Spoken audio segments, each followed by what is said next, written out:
Hello, all, and welcome to a long-awaited installment of the NobCast. Apologies, it's been a while, but we are back, and hopefully with a new time slot, 12 p.m. on Tuesdays from now on, Gasky's work permitting. In today's installment, there's lots of things to discuss. Obviously, another not ideal results for City at the weekend. It's now, excluding the Watford game, is it 3 draws in a row or 3 out of 4 draws, something like that? And this has led to a conversation. I was on a panel show yesterday on the Football Terrace, big up, and people were suggesting that, City are in the doldrums. It's a pretty bad time for Manchester City. And that led me to conclude, well, the way we're talking about Chelsea, the way we're talking about Arsenal, even Liverpool, the way we're talking about City now, are Man City underdogs? Is that a crazy thing to say? But we'll be discussing that in the City section, as well as just the City game generally and how Gasky feels City have been this season. And of course, that is the unavoidable topic of a certain bald fraud. Not my bald fraud. Not even Gasky, who will become that in a few years, as we can tell by the retreat. That's a fraud. The retreat of the hair. That's what Gasky will turn into. But there is another bald fraud. United's defensive line, look at it. Yes, indeed, in Manchester, and that is Ten Hag. What is going on there? How does this man still have his job? I really want to get Gasky's thoughts on that, as always, and just like how he felt United performed against Spurs. Spoilers, I don't think he was particularly happy. So we'll be exploring that and more. Gasky, how are you, though? Just in general, not in the football world, because in the football world, I imagine you're depressed. But... Oh yes, that's a separate feeling. But yes, I'm in a very good place. I would say very good. Yeah, wonderful stuff. How's my colleague? How are you? I'm doing great because I'm with you. Good man. Oh, see, exactly the vibes. The vibes, of course, guys. As always, this is an interactive show, so feel free to get your thoughts, your feedback, your comments in the live chat, and we'll try to engage with you as always throughout. There will potentially be an opportunity at the end for a Q&A section, depending on how we feel and depending on time as well. Shall we start with your team, Gasky, or shall we start with City? Let's get it out of the way. Let's get the pain done. Right. So yes. So if you're here for the City, I mean, you should be here for both of it because it's both good. But if you're here for the City content, stay right there. We're gonna start with we can laugh at Gasky and United's pain. Exactly. The floor is yours, Gasky. I mean, start with whatever you want. You can start with the performance. You can start with the current ownership structure. You can start with Ten Hag, players you hate. Just shoot from the hip. How are you feeling just about the whole United situation generally? Because it's getting pretty toxic, both externally and internally at the club, isn't it? Well, it's no change in the last 6 years from that toxicity perspective. From like an ownership perspective, I haven't got an issue because they have done what any club would do. They've bought into the club. They've got the structure. They've bought players. They've bought young players, not necessarily players, not for the manager, but players that can be around any manager type thing. You look at Chelsea, don't you? They've signed ridiculous players for the club, not the manager, and look how they play now. They're capable, but so they initially said what years before with this proper system in place and football comes first and all that, fine, but these like we said at the start of the season, he has a starting lineup now, which pretty much played that game against Tottenham. This is the Ten Hag team. Yes, it is. Bar, you can argue the left back, but it's one position. You've got another 10 there, and what is it doing? There isn't anything showing. I genuinely have belief at the start of the season that it will start to show. There's been glimpses this season. You could even argue that we could have only had 2 losses with the Liverpool and Tottenham games because they're the only real poor games. The rest have performed reasonably well. But we're having this discussion now whether he should be sacked or not, which is down to the 90-minute performances. Can I just interject there? So yeah, and I'll let you carry on after. But I just wanted to say, because you said some performances are bad, some good. What I would say on that is that your good performances have basically, for the most part, been against teams that you would expect to beat. No, yeah. Yeah, exactly. Whereas So there's almost like a Ten Hag mentality shift when he comes up against a difficult team and he sort of retreats in himself and like it's like almost cowardly in a way. Sorry, proceed. no, exactly. Yeah. So the game against Fulham, they were it was comfortable but could have lost. Brighton game was comfortable and lost. Same with Mm, the Palace game, was comfortable, should have been an easy win, could have lost. yeah, just one of Rather those. than these rather than these matches where you look at the other teams, you look at Liverpool against Wolves. Liverpool were very comfortable the whole game. They gifted them back in the game, but then they went and scored straight away. You know, that's how you put that fear into teams that you're going to beat them. Whereas, looking at the Tottenham game, there's a lack of effort there. There's a lack of, I don't know, like just basic understanding of how to play football was a lot of it. Mm. The amount of times that passes just went straight to Tottenham players like it was hit and hope. That's down. That has to be down to coaching, because you can't tell me that a football player playing in the Premier League, never mind Manchester United, can't string a simple pass together. Because I watched, believe it or not, with no irony intended, I genuinely was watching paint dry, and I'd rather do that than watch United at the moment. And I genuinely was. I was painting fences, so I missed the bits of the game, and I was watching it dry.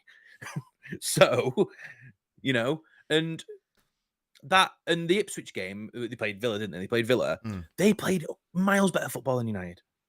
And Mm. that's players from the Championship majority, and and they can't, not being able to string those passes together, not being able to build an attack, and then you come into the effort part of the game. Is it Downing? You can't talk about Downing tools for the manager, because the manager signed them. They're his players. Mm. They've played under him before. So where do you point the fingers at? It has to be the coaching side. It does. So It does. What was I thought astounding was in that first half in particular, because the second after the red card, it's whatever. Like the game's done. That's the thing. But you can analyze what happened. Like pre-red believe it cards. or not, they seem to be a bit of a change in effort a little bit in that second half. Not Yeah. going to obviously defend them, but like there was a one point where the fans were getting behind them and they were proper pushing for a goal. I think it was just before the third one went in, Mhm. and it was just a little bit of oomph in them. But why does it come sporadically? Yeah. Why is it not there for 90 minutes? But also why did they abandon their principles of play so quickly? So in those first few exchanges, there's a clear emphasis on trying to play out from the back, play out under pressure, that sort of thing. Didn't really work, but they were at least trying to do that. Like Xerxes, Yeah. I think just like gave it away randomly for no reason, and that's absolutely fine. So that's how we play. And then like sort of 5 to 10 minutes after that, it's almost like they just started playing hoofball and they started just punting it up. Yeah, And it wasn't even like it as was if accurate, they nice don't passes. have.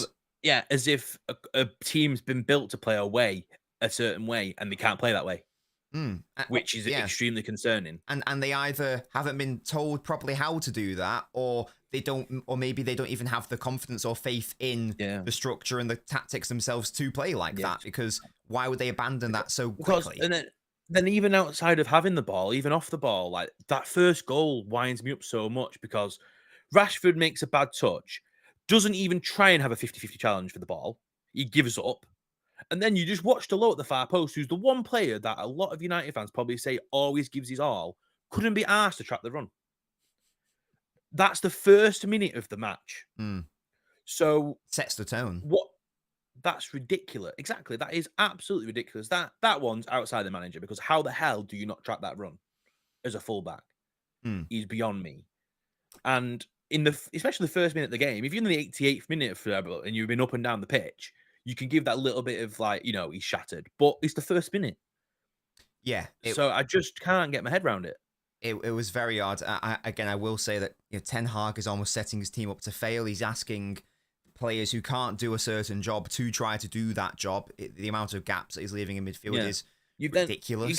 Exactly. And you've got a bottom midfielder in Ugarte whose literal job will be literally to run around the pitch, not to play passes much and stuff like that. That's what Mainion's there for. To kind of, obviously he's young and he's got a potential future, but Ugarte's job is just to give the ball to him, and he's just being stranded in the middle on his own, and then he's losing the ball, and then he's the one that's getting constantly criticised.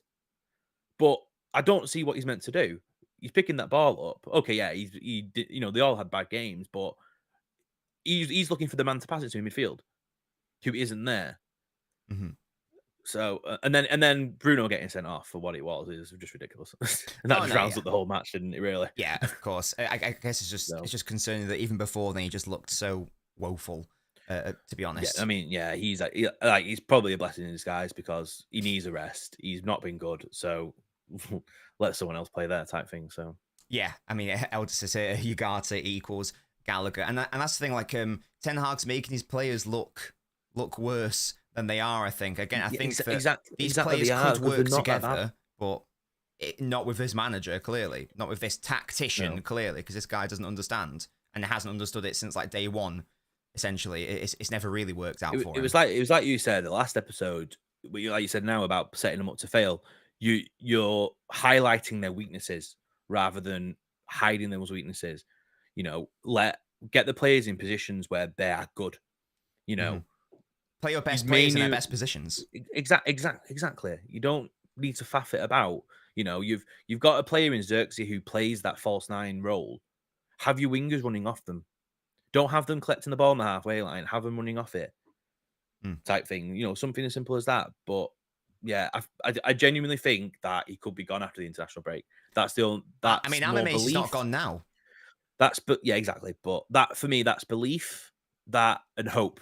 A bit of hope now because what do you do? Do you leave it for the rest of the season, potentially finish bottom half, and then fresh start of the summer, or do you try and get anything you can from the season? It's early enough where you can What do you salvage do? it. We're only It 6 games in or it something. is like you, it's difficult if you're sacking now. It's a difficult situation because you've got 2 games a week and whatnot, and you risk losing 2 more, which I guess you could lose with him there. But I guess with an international break coming up, it gives you that kind of chance for a fresh face Hmm. to have a free week type of thing. Yeah. So from that, for me, I can understand that, but I do think that they need to act sooner rather than later because if you leave it till after Christmas, you could literally be in 14th, 15th place, Yeah. bottom half. I mean, they And should have acted after the FA Cup final when they said they were going to sack him, but then they no, bottled it because they won and they were like, oh, we want to ride the coattails of all the United fans who are happy with him now. And well, they that's caved. that's the issue. That's the issue, isn't it? And it was this, and it was similar to the Van Gaal situation because they got rid of him after they won it Mm. and that was the right decision. But then all the fans then kicked off going, "You just won a trophy," and now it's the exact opposite. So they're not going to. End of the day, you're not going to win with the decisions, but it's Mm. probably the right thing to do. Yeah, Would have been so. definitely. Again, I mean, we could take it far as back as that 7-0 against Liverpool. That just seems like an immediate sacking as Oh well. yeah, yeah. There are some good players there, but they will never succeed under this manager. We've said for a while now that he's out of his depth. He's one of the worst managers in the league. Very quickly, Gasky. I don't want an explanation. I just want a name. Ten Hag sacked today. Who do you want brought in to be not an interim? Who is going to be your new permanent manager? Right now, I would probably want Tuchel to have a go, Tuchel. Good shout. or Nagelsmann, one of those two. A Or German because they'll sort them out. if anyone's But I think Tuchel more than Nagelsmann. if anyone's interested, I would suggest Thomas Frank because he's very good at tactics, He's and that's what he's United good need at right scoring now. in the first 30 seconds as well. Jesus Christ, That too. it's Indeed. ridiculous. Yes. Macman says, seems that United's dressing room is not right. Until Rashford and Fernandes are gone, things won't improve. That's a big statement because it's two of their most valuable Rashford's players. a definite. Like Rashford's a definite. He just the attitude doesn't help. You can't any job if you've got someone like that, morale won't be good. So I think it's probably the right thing to do. Ten Hag is weak on this surrounds himself with the ex-players from previous teams. He does seem like a very That frail is one of the concerning things is the players he's like some of them are performing well, but it is concerning that majority are that of ex-players, which is like, can you literally not get anyone who can get in a new system? Like, you know, Apparently not. I don't get it. Guys in the chat, first of all, make sure you're leaving a like on the video if you're enjoying it. Even if you're not enjoying it, like the video. Secondly, let us know if you've got any thoughts on the United situation. You know, who would you, and most of you are probably City fans watching, but who would you get as United's next manager? Incorrect answers only, guys. As I say, a correct answer I do think is Thomas Frank, in fairness. You feel a little bit better now you've vented about United a bit, Gasky? Yeah. Oh yes, it's lovely. Yeah. I guess it's just Very we nice. could go in it for longer, but it just seems like it's the same thing every single but week. exactly, it's trying to not hit the same conversation weekly, isn't it? It's trying to actually, you know, it'd be nice to grasp something good from it, but apart from a 10 minutes bit of the second half, it's difficult. You know? So Jack says give him Southgate. God, can you even imagine? Silvio says Frank would be the best for sure. I think if you look at, if you're to argue that Maresca at Chelsea is a good decision based on how they've been, obviously early days yet as well, it's not a big. I don't think it's a big gamble to go for Frank at all. It's not. You know, is he longest serving Prem manager now? I wonder before after Pep or something like that. You know, he's got to be up there, hasn't he? But he's up there. Shall I tell you something that frustrated me? So yesterday, I was on the Top 6 show yesterday, and I suggested Thomas Frank. And then you got loads of United fans in the chat who first of all thought I was trolling, and I wasn't. I'm being genuine there. He's one of the best. He's literally one of the best managers in the league. He's far better than Ten Hag. And the chat was like, their main issue with him was, how is he going to handle the egos of these United players? And two things here. First of all, Ten Hag can't do that shit. So don't give me that. Secondly, I'm sorry, if any of those United players have any ego about them after they don't have any egos just because they play for United. Yeah, they don't. But they should be humbled after all the shite that they've put on display over the past few years. If any of them have an ego, then get rid of them at that point. Honestly, like there's no way that any of those players should be able to think, "Oh, I'm arrogant, so I've got an ego." Like that's what I mean. What does that mean? Like that they've egos? They don't have egos because that's potentially a bit of the issue. The only person that has any bit of an ego is probably Ganacho. With the way, in terms of like way players act, and even then he's like a young player anyway, so he's got no right to go to look at Thomas Frank and go, "Oh, who are you?" It's like, mate, I'm sorry, but Thomas Frank has probably achieved more with Brentford. No player is. No player has any position to do that. Exactly. Yeah, there's still a weird thing with some United fans that they still think it's like 2010. And it's like, no, like it's not that anymore. It's a lot of them that think, oh, you go and get a massive name type thing. Yeah, and I can understand it partially, but also it's like future-proof yourself. You know, Arsenal got Arteta in, who was an assistant. That is it. You know, you look at it from that perspective and look at him. So exactly. Kartik says Southgate in. Sebastian says Ten Hag's brother Nine Hag. That's brilliant. It's not forever. Give Ten Hag a lifetime contract. Ole Gunnar Solskjaer. Yeah, okay. I know some people have actually been saying that, which is a bit insane, but there we go. I don't even want to go there. United legend Phil Jones. They have a far better EDS team. Put all their team in the first team. What have they got to lose? Yeah, trust the youth maybe. Don't sack them until we get 2 wins in the derby, says Cypher. Let's move on now swiftly, Gasky, to Manchester City, shall we? Hopefully next podcast Ten Hag will be sacked and we can talk about the new manager or something, because otherwise it's going to be the exact same conversation. Not another. I think it's Villa next, so not another 3-0 loss. That's going to be at Villa as well, right? I assume it's at Villa because we're at home for a while now. Yeah. Oh yeah, you're actually going to get battered, I think, if Ten Hag sets up how he should. Yeah. So Man City, Gasky. So as I said at the top of the show and the title of the stream, are Manchester City underdogs? Now, crazy question, and it's a little bit. Can I just say before we get into this? Sure. Right?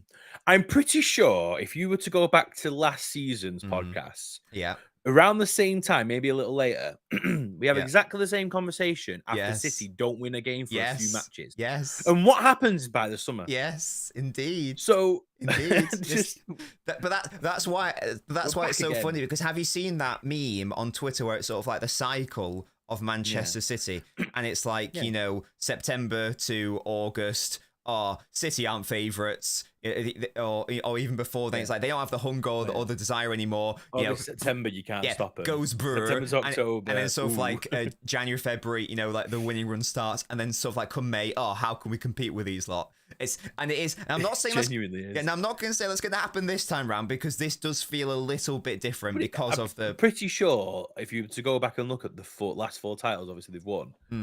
It's been exactly the same every year. Yeah.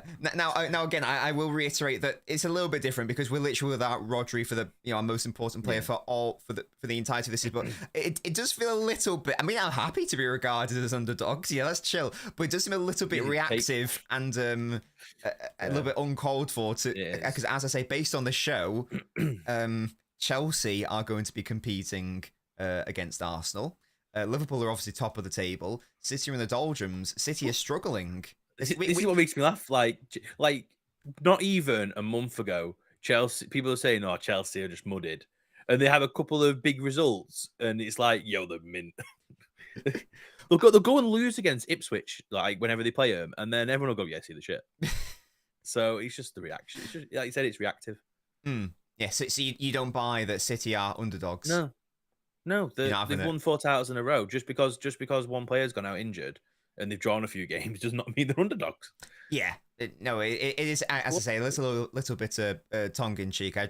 But based on what I was hearing, as I say, it was sort of like, well, I can just put my hands up. We can just be in a top 4 race, and we can just chill out from here on out. Because it is worth mentioning, isn't it, Gasky, that obviously City are reliant on Rodri. Of course we are, but Rodri's only played 60 minutes this entire season, and obviously he looks better when he's in the team for sure. But we were doing pretty before that first international break. I don't think everyone was saying, "Oh, City look even better this year," and I was Rodri hadn't even really kicked a ball by that point.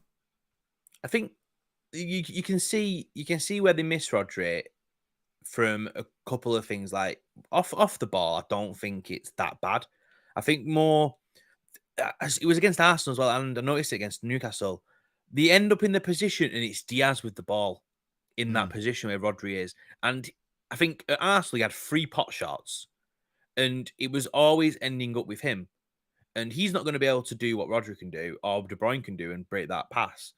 And I think that's the only thing that I can notice. That's the big issue, is that they'll be pushing play teams back, and the ball ends up at the edge of the box, and it's dropping to Diaz, who isn't going to be able to break that down.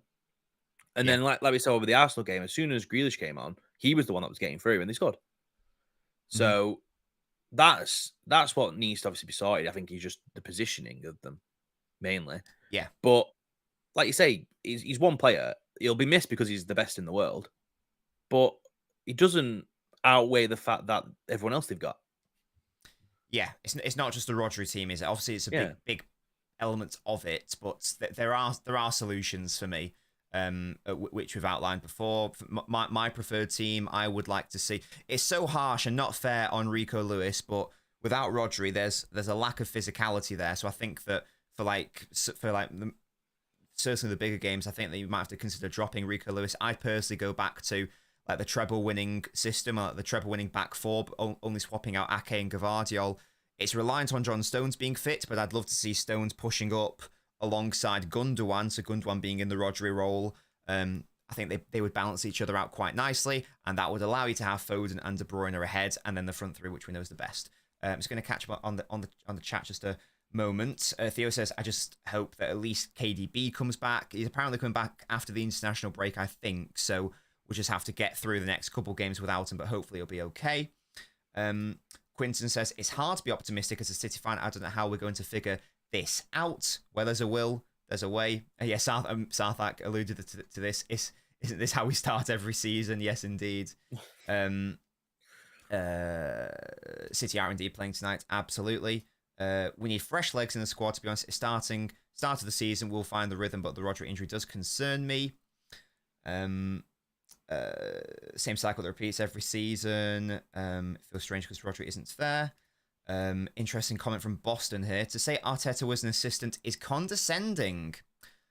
Well, he was an assistant, so That was literally his job title. yeah. So it's not consent. It's not condescending. So That's like saying, I don't know, that someone who works, I don't know, in a shop works in a shop, and it's condescending. it was They work in a shop. a compliment. It was a compliment as well. It was Yeah. evidence that you don't have to be a world class manager to be a good manager at a big club. That was all it was. Odd statement. Odd initial statement. It gets odder. What happened to the teacher if he can't beat the apprentice 4 games in a row? Well, he's beaten Arteta to the title 2 times. Well, no, 4 times in a row, isn't it then? How long's Arteta been the manager? Is it 4 or 5 years? Well, yeah. Well, one was the last 2 seasons they've been in a title race, so Yeah, it's at least 2. But even before then. So, like, Arteta was still the manager, so he's still beating him then. So it's at least 4 in a row. So I'd rather win 4 leagues in a row than 4 games in a row, to be honest. And then an unnecessary insult, Boston. You're more than welcome to stay here. I was going to say, Ollie. I'm pretty sure Ollie has the same wins against Pep, and he's jobless. Yeah, so but don't insult Gasky. Don't insult Gasky. He's the boy. We'll be having less of that. You're more than welcome to stay and listen and engage in the chat, but don't be disrespectful to my co-host, Gasky. Okay, yeah, that is disrespectful and patronising, to be fair. But Gasky didn't say he was a cone man. That was Elder. So we'll be having less of that. Yes, yeah. So how do you see the solution then, Gasky, to the Rodri? Because it's not just the Rodri dilemma. As we saw against Newcastle, there was also just like a general creative issue with City. That is there something more going on, or is it literally just play some more attacking players? Like how do you see that? Yeah, it's a lack. It seems to be the lack of just a player to break that defensive line, because it was very similar. It's a lot of these arched passes across the box. It's exactly the same in the Arsenal game, and just waiting for that chance to come in, but not creating a lot from doing it. And it is missing the players like Rodri and De Bruyne being able to do that pass to break the lines. And I do agree with you with saying with having Stones and Gundogan maybe in that role in midfield. Mm-hmm. To obviously we know Rodri now, and obviously De Bruyne coming back would help. But I think Grealish needs to start because he's had a good start to the season, and I think he offers something a little. Having both Doku and Savio is good, but if you're not getting through one side, I doubt you're going to get through the other because they're very similar. So having Grealish probably gives you that something a little different that will, as we saw against Arsenal, does work. So yeah, definitely. I think him to start, and then maybe, like you say, Stones in that position as well I think it's much better. Yeah, I think for me, like the Newcastle game, there was I didn't agree with the lineup. Look, Foden wasn't included, and it's now it seemed very safe. Well, indeed, and Foden wasn't included, but it's been brought to my attention by a credible source that Foden's experiencing a lot of personal issues currently, so that's why he's not really been starting as much as we may have expected. So hopefully he can resolve that and get back into the side, because when he came on, and I did an analysis video on this, you guys better have watched it.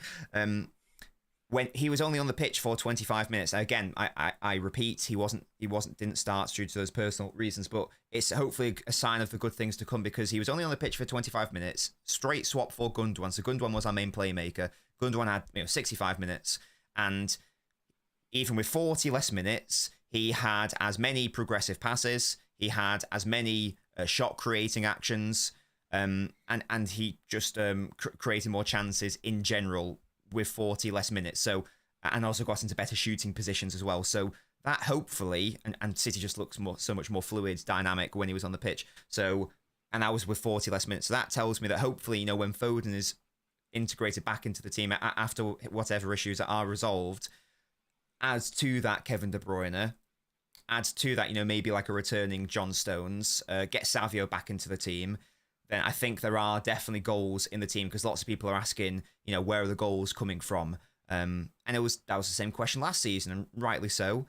When Haaland's out, who's going to score? But then, and De Bruyne was injured, who's going to step up? And Foden did step up. So we do need someone like that to do that again, to be honest. Whether it be Foden, whether it be Savio, Grealish, as you mentioned, whoever. But someone's got to do it, and it's not just it can't ever just be like the burden only on one player's shoulders. It's got to be a shared responsibility. And no one knows that better than City, I feel like, because City are a team who have never really built around a player ever under Pep. So it's all about like shared responsibility, isn't it? Yeah, cool. Sounds good. Jack says, I don't know about anyone else. I'd rather not be Arsenal win the title than vice versa, indeed. Other students, company Maresca looking good so far, says Nick. Yes. The fact that we cannot decide on a captain says there is some division within the locker room, in my opinion. I thought we had decided on a captain of Cypher. It's Kyle Walker again, isn't it? I thought we had decided. They were so compact. De Bruyne would have made a difference. I don't want to see Silva on the wings. Yeah, Bernardo Silva on the wings in 2024 is a bit mad. I don't even know. That's like having Anthony on the wings ever. You know, it's like sort of similar effect. To be honest, Reverend says, a compliment on Anthony. That. We don't have a creator kind because Gundo is box to box. Bernardo isn't a creator. Lewis Kova can't create at all. Well, but and that's the thing. So obviously De Bruyne is that guy, but Foden is also that player. Now I don't know what's happening with the whole Foden discourse, Gasky. People have very short. I'm not saying anyone here, by the way, but some people have very short memories. So last season, he was obviously the best player in the league, of course, hence why he won Player of the Year, and rightly so. And a reason why he won the award was because of his wonderful goal scoring, particularly from outside the box. Like he scored 6. He takes it on the half. I mean, he did against. Sorry to bring back bad memories, but he did against United, for example, where he picks it up outside the box, half turn or whatever, launches just drills it. Yeah, exactly. He did it against Real Madrid at the Bernabeu. Did it to win the title on the last day of the season. Did it many times, and it was very, very lovely. But there's now been a sort of weird conclusion from some football fans, not rival fans, because City fans are included in this as well, that Foden is now, all he can do is turn and shoot. And I see it all the time in my chat from City fans. I don't know where this has come from, but apparently Foden is now only. I see this all the time. Foden can't create for others, and he can only create chances for himself. Now, Gasky, I'm sure you've watched Foden for like the past 6 years or whatever. Please tell me that's bollocks, right? It's the direct opposite. Like you say, he's barely played this season. He's just won Player of the Season, but then this opinion's now appeared. He hasn't played to even contemplate that opinion. So I don't get where that would come from. He create.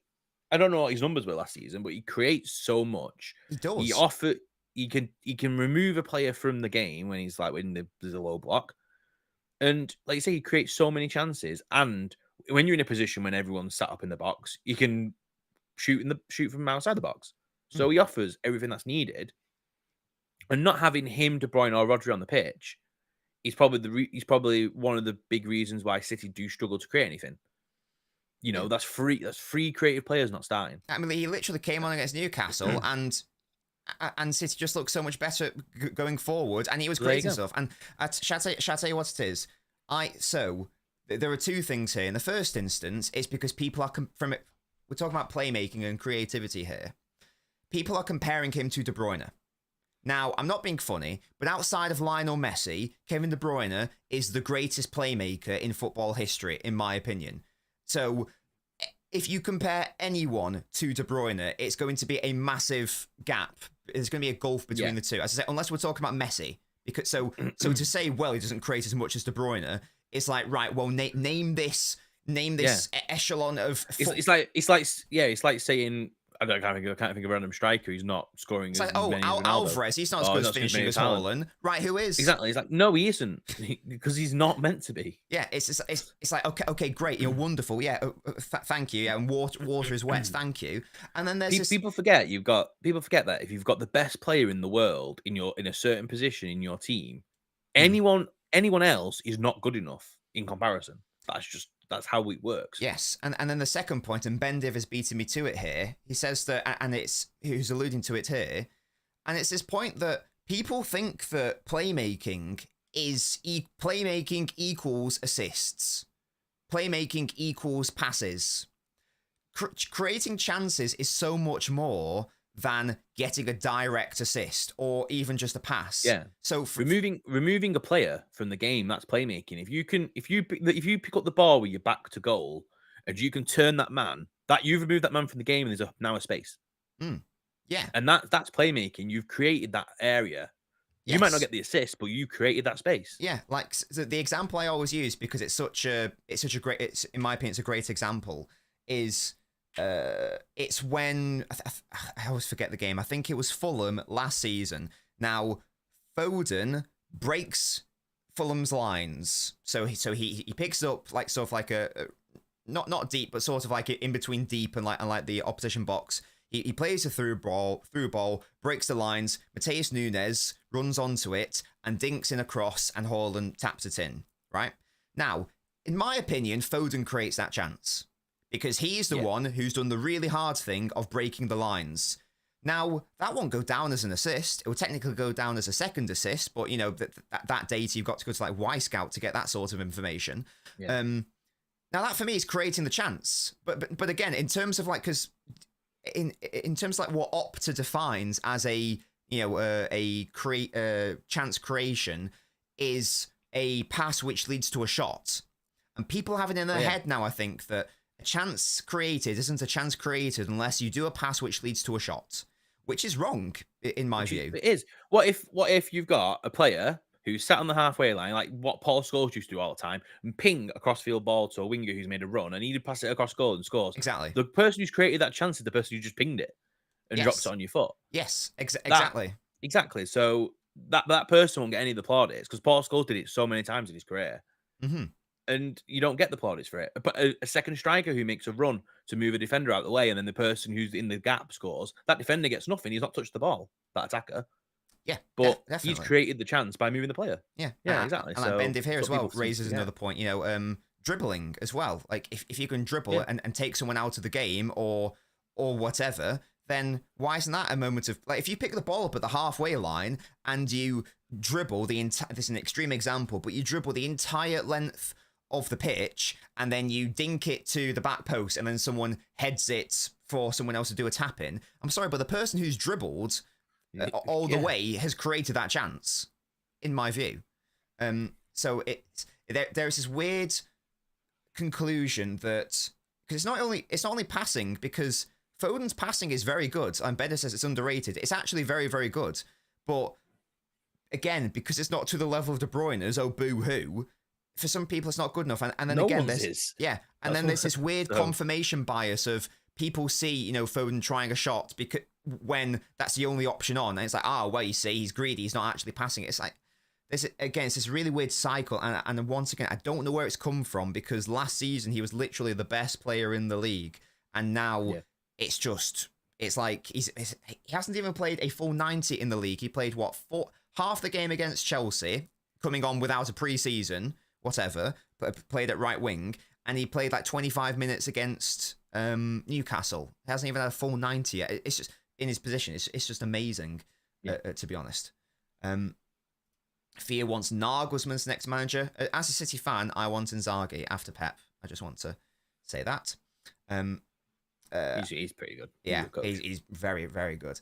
I'm ready for Lionel Foden, says Sebastian. I guess that's the most annoying thing because, like, I as a City fan, I've had to deal with like weird anti-Foden stuff for ages. I obviously like Foden because I think he's a very good player. Last season should have been like the nail in the coffin to the arguments of these idiots of like he was literally the best player for the best team in the hardest league, right? That should be enough for you to shut up about it. But no, he hasn't even kicked a ball properly yet this season, and he's the scapegoat. Isn't he? And that's all the rage. For no reason. Last season didn't happen, or it did happen, but it was overrated, and he didn't deserve the award. Very unusual. And I say it's not just rival fans saying this. It's because I'd expect rival fans because they don't watch enough City or whatever. It's when it's City fans that it confuses me because it's like that shouldn't that be your boy? It's very odd. Very odd. Southak says Foden disrespect is unreal. Foden's a one-trick pony in Palmer's second coming of Jesus Christ in some people's mind. Yeah, it's incredibly unusual, incredibly odd.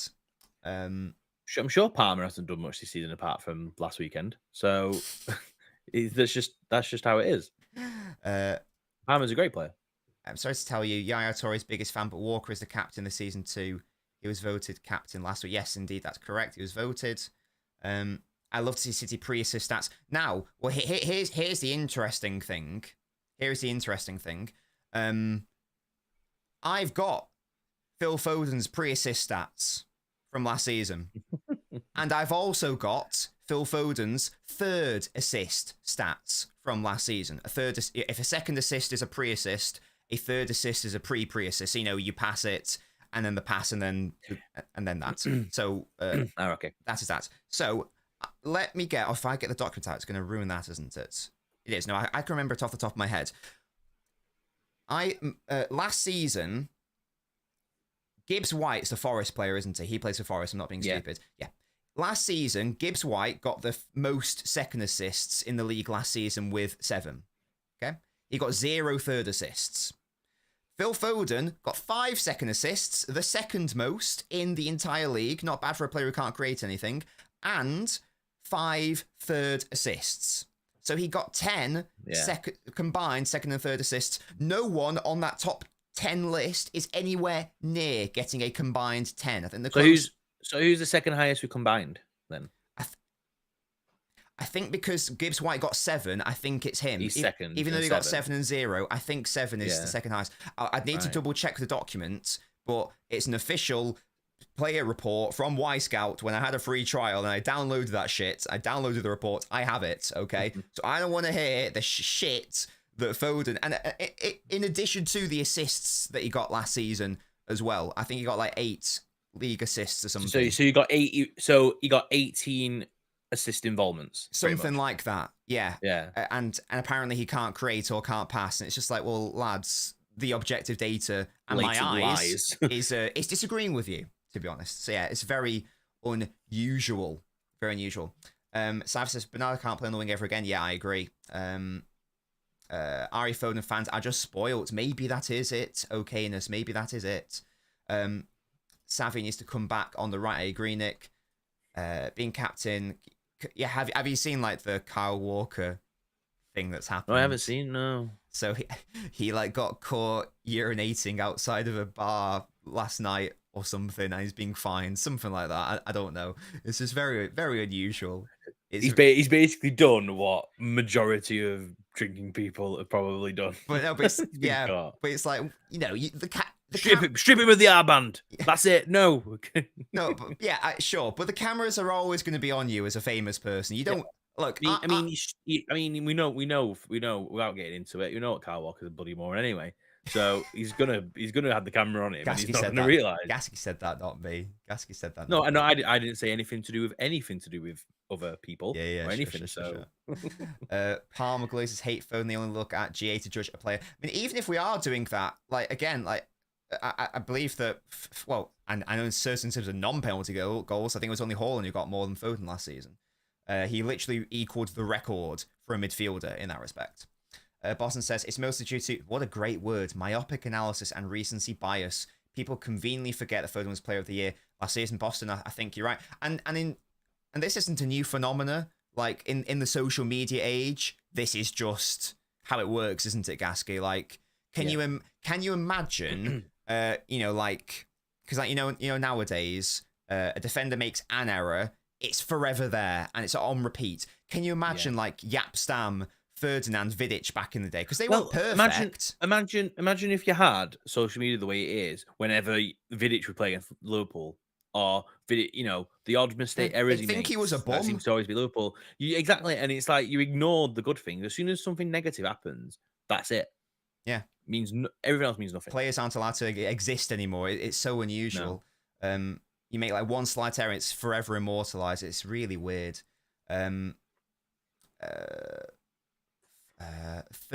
Respect the third assist stats, Liam Burns. It's a genuine stat. I would love to see David Silva's third assist and second assist numbers, because David Silva, for the player he was, the brilliant passer he was, didn't get nearly as many assists in the Premier League as I know he's still up there.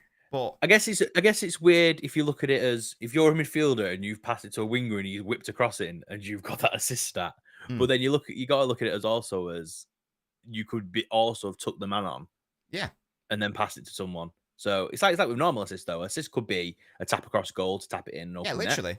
or it could be a ping. Yeah, Not all assists, second assists, third assists are born equal, of course. Like some are I'm pretty sure harder. if you were to watch every single assist that Messi's ever done, majority will be like that's nothing special. Yeah. Oh, yeah. So great example. Now you brought up Messi. Is it Busquets who like literally passes, just does a simple pass to him on the halfway line, and then Messi runs? But he's got a second assist against Real Madrid. Yeah, and then Messi just runs and pops it in the Messi net. does everything else. Yeah, he so, gets an assist and he's done so nothing. It's the greatest assist ever. Yeah, so they're not all born equal, yes. But it's just going back to the David Silva point. And I know David Silva had a lot of Premier League assists, but the player he definitely could have had more, and that was because he was involved so heavily in the second assist, that the ball before the assists is a really important feature, and I'm a bit disappointed that it's not a more mainstream stats. Like I shouldn't have to go to Y Scout to do that, but there we go. Publish it to Southak. Why do you keep picking up? Well, it's the player cipher, so it's obviously a thing. Sebastian says City fans have grown more and more reactive to our players the last couple of seasons. This season's the worst I've ever seen City fans act. I'm sure it's online, but it wasn't this bad before. Yeah, look, there's nothing wrong with, in my opinion, there's nothing wrong with what I do in terms of, you can question a manager's lineup. You can say that I don't think that player should be starting, etc. But yeah, some people are acting like some of our players are absolute bums, and it is really odd. It's really weird. It's like, we are City, guys. Like, let's not forget that. Jack agrees about Inzaghi. Kyle Walker should never be captain. Bernard's had slow starts this season numerous times. It's not new, but come business end, he always turns up. I like Bernardo in the middle, but that's where it needs to be, in my opinion. We've been going for around 50 minutes, so it's around about the sort of time that we want to spend on these shows, because, Gasky's literally using up his lunch hour to join us here. So you guys better be grateful, because Gasky's literally giving up food in between work to be here.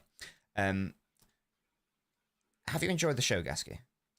It's been fantastic. Wonderful. As always. Don't go anywhere, guys, because I've still got some things to say. Tonight, Watchalong against Slovan Bratislava. It's Man City versus Vladimir Weiss. If you guys remember Vladimir Weiss, he played for City. Vladimir Weiss. Do you remember him? Yeah. Is his dad the manager in here of Bratislava? I think so, yeah. And Vladimir does he play? Does Weiss play? I think he's the captain. Oh, really? Yeah, and like he was obviously like a City player back in the day. So that's hilarious. So I'll be doing a watch along for that. So do make sure to join me for that.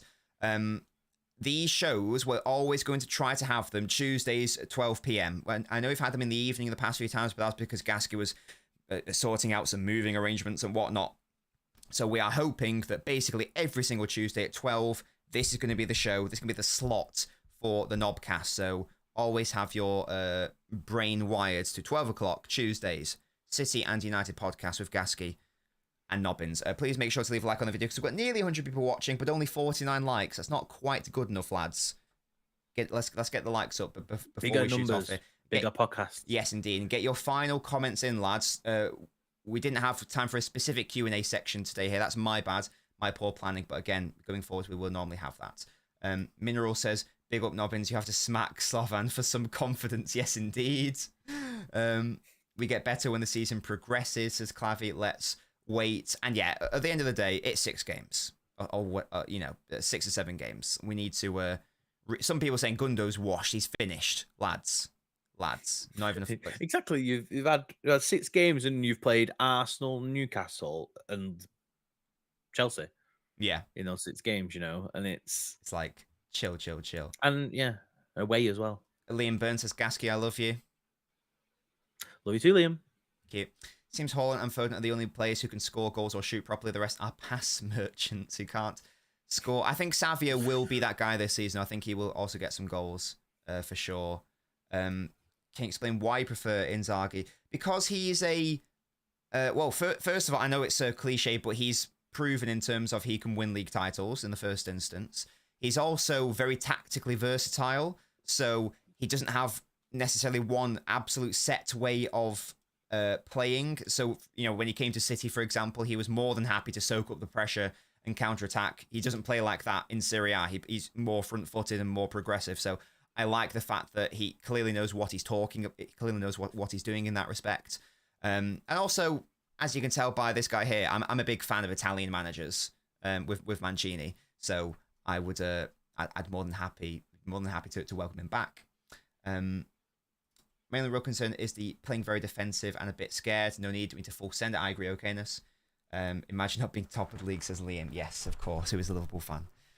And on that, guys, we're going to call it a day there. Once again, tonight, 7:45, Slovan Bratislava, Manchester City Watchalong. Any more questions, any more thoughts, make sure to join me for that. It's going to be, hopefully, a fun game where City just get an easy win and maybe even a clean sheet and hopefully, some good time for, McAtee, Nico O'Reilly, maybe even Foden to get some sharpness, fitness if his personal issues are resolved or closer to being resolved.